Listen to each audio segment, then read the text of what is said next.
Hi friends, welcome to natural would polish work. நாம் இப்போ இந்த வீடியோவில் PU சீலர் செகண்ட் கோட் அப்ளை பண்ணியிருக்கு. அது எப்படி அப்ளை பண்ணுறதுன்னு இந்த வீடியோவில் தெளிவாக பார்க்கலாம்.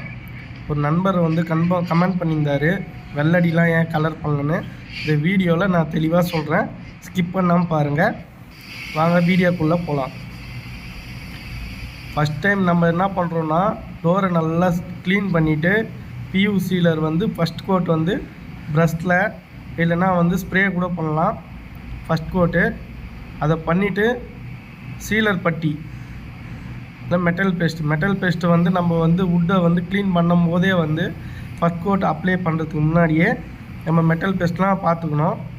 அதுக்கப்புறம் நல்லா தேய்ச்சிட்டு ஃபஸ்ட் கோட் அப்ளை பண்ணுறோம். அதுக்கப்புறம் நம்ம சீலர் பட்டிலாம் பார்த்துட்டு இந்த ஸ்டேஜில் தான் நம்ம செகண்ட் கோட் அப்ளை பண்ணுறோம். இது வந்து நம்ம டிசைனாக இருந்தால் 4 சைடு அடித்தா நமக்கு ஈவனாக மெட்டீரியல் வந்து உட்காரும்.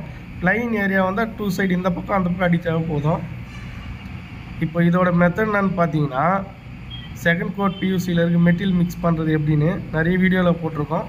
இருந்தாலும் நான் சொல்கிறேன், ஸ்கிப் பண்ணாமல் பாருங்கள்.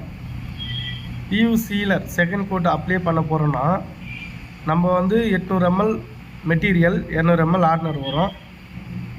அதை ரெண்டும் நல்லா மிக்ஸ் பண்ணிவிட்டு நம்ம PU தின்னர் வந்து 300லேருந்து 200 ml வைக்கலாம். 200லேருந்து 300 ml PU தின்னர் மிக்ஸ் பண்ணலாம். நீங்கள் ஓப்பன் ஏரியாவில் வச்சு அடிக்கிற மாதிரி இருந்தால் 200 ml மிக்ஸ் பண்ணுங்கள்.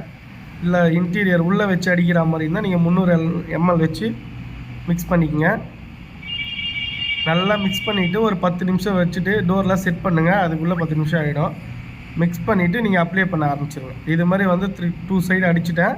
இப்போ வந்து 3வது பக்கம் அடிக்கிற மாதிரி அடிச்சுட்டு மெட்டீரியல் எங்கே கம்மியாக இருக்கோ அந்த ஏரியா மட்டும் கவர் பண்ணுங்கள். அப்படி கவர் பண்ணிங்கன்னா உங்களுக்கு வந்து ஈவனாக கிடைக்கும். நீங்கள் அது பாட்டினா அடிச்சிருந்தீங்கன்னா மெட்டீரியல் எங்கன்னா தேர்ந்துச்சுன்னா வெடி போடுறதுக்கு வாய்ப்பு இருக்குது. அதனால் முடிஞ்ச அளவுக்கு சீலரை வந்து தேங்காத அளவுக்கு அடிங்க. தேங்கிச்சினாலும் தப்பு இல்லை, அதை ரிமூவ் பண்ணிவிடுங்க. ஏன்னா நம்ம வந்து தேக்க தான் போகிறோம். இதை தேய்ச்சிட்டு டச்சப் பண்ணி பார்த்து தேய்ச்சிட்டு தான் நம்ம வந்து ஃபைனல் பண்ண போகிறோம். அதனால் முடிஞ்ச அளவுக்கு நீங்கள் மெட்டீரியல் வந்து அதிகபட்சம் தேங்காத அளவுக்கு அடிங்க.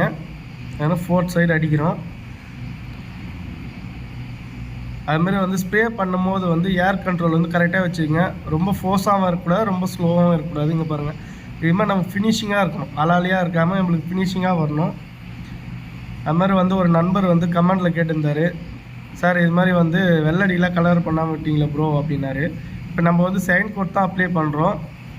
ஏன் ஃபஸ்ட்டே அப்ளை பண்ண மாட்டோம்னா, நம்ம கலர் வந்து தேய்க்கும் போது கட் ஆகிடும். அதனால் செகண்ட் கோட் அடிச்சுட்டு டச்சப் பட்டி பார்த்துட்டு கலர் மேட்ச் பண்ணி ஸ்டைனர் பண்ணுவோம். ஸ்டைனர் பண்ணிவிட்டு தான் நம்ம வந்து கிளாஸி இல்லை மேட் அப்ளை பண்ணுவோம். இதுமாதிரி 4 சைடு அடிச்சிங்க.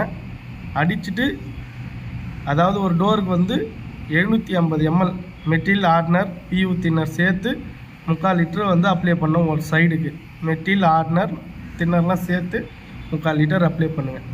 இதுமாரி அப்ளை பண்ணிங்கன்னா உங்களுக்கு வந்து ஃபினிஷிங் பயங்கரமாக இருக்கும். பாருங்கள், உங்களுக்கு இது மாதிரி ஒர்க் பண்ணணுன்னா நீங்கள் டிஸ்கிரிப்ஷனில் நம்பர் கொடுக்குறேன், கான்டாக்ட் பண்ணுங்கள். எங்கே இருந்தாலும் தமிழ்நாட்டில் எங்கே இருந்தாலும் கண்டிப்பாக உங்களுக்கு நாங்கள் பண்ணித்தரோம். தேங்க்யூ.